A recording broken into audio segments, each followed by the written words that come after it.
Back in 1977, Australia was generally pretty relaxed about guns. Do you notice anything unusual or different about me? You're looking very nice today. Your haircut.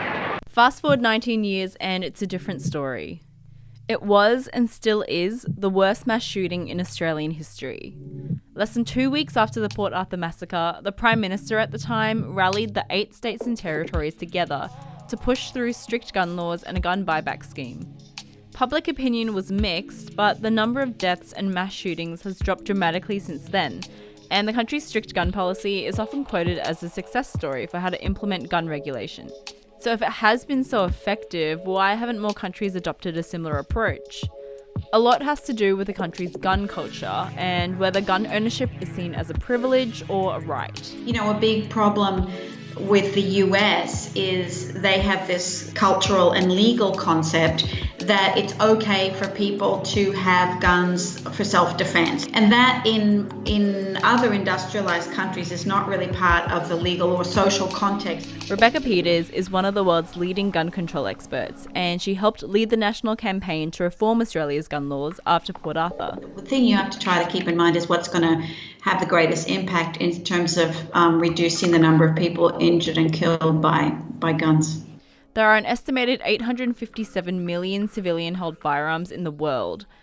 It's hard to know for sure what the exact number is, but it's an increase of more than 200 million firearms compared to a decade before that. And the majority of those guns are in the United States. When you adjust for population size, it also has the most guns per capita. It's a stark difference compared to other developed countries. And the US also has a lot more firearm violence.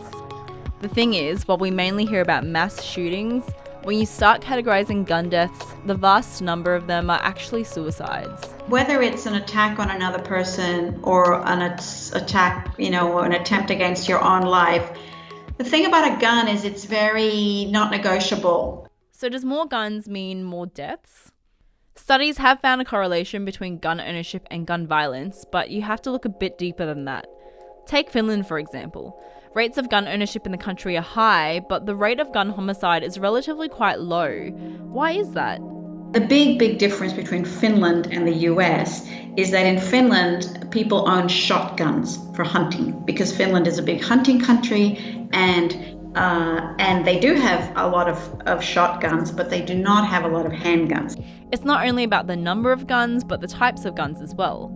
In the UK, semi-automatics were banned and registration was mandatory for shotguns after the 1987 Hungerford massacre. But it took it a step further after the Dunblane massacre in 1996, banning the private ownership of handguns. If you look at Australia, the number of guns now is actually around the same number as what there was around the time the gun buyback took place.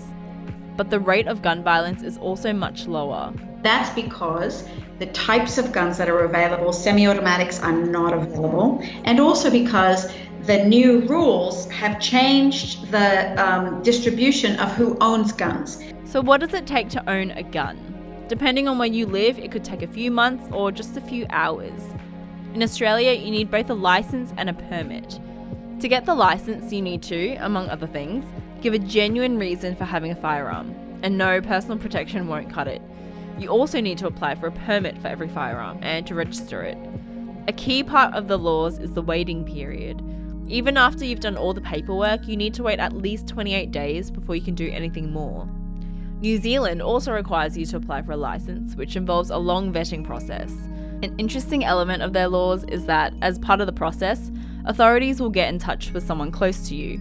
And that's especially important when you think about domestic violence, because the people who are perhaps best placed to say something about whether it's a good idea for that person to have a gun or not is often the people who've been their wife, their girlfriend, or their partner. Both Britain and Canada have similar laws where, again, you must provide a reason for owning a firearm and character references, as well as go through a background check.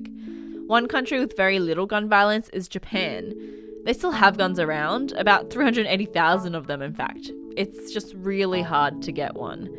First, you take a firearm class and pass a written exam, doctor's note, apply for a permit to take firing training, pass a review of your criminal history, apply for a gunpowder permit, take a one-day training class from a gun dealer, allow the police to inspect your gun storage, buy a gun. Look, you get the point. It's hard to argue with the results. From 2010 to 2014, in a country of more than 125 million people, there were less than 40 gun homicides. That's about the same number the US had every 30 hours in 2014. And that could be because the country has the loosest gun laws in the developed world. In general, you just have to pass a basic background check, though some states do have stricter laws. One of the reasons gun laws in the US have remained the way they have is because of a uniquely American factor, the National Rifle Association. And it's not that people aren't in support of stricter gun laws. In fact, many gun owners in the US support stronger bans and universal background checks.